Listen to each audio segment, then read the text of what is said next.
Welcome, and in this video I'm going to show you how to animate in Onshape CAD. So first of all, what you'll need to do is go to assembly 1, and you can do that right here by selecting on assembly 1, or you can create assembly right here. And basically now what we'll need to do is insert the parts.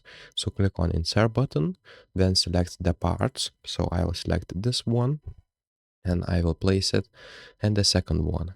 And now, if I want to animate those parts, what I will do is, first of all, I will make sure those are leveled. So I will go and rotate that by 90 degrees.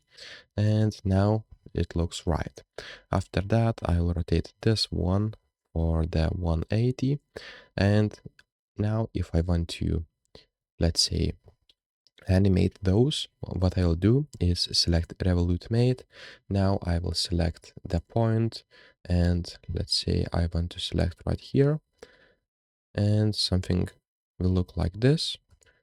Click OK, and now just right click it on revolute 1 and select animate.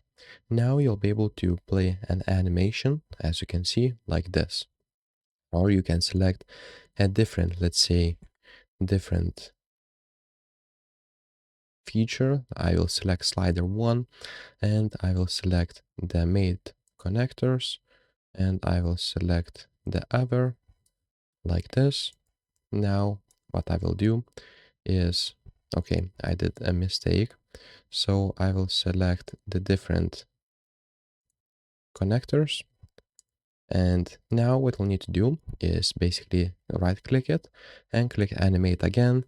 And now you'll see that it moves. So basically, if this video was helpful, please make sure to subscribe to Guide to Everything, comment down below for the algorithm, and see you in the next one.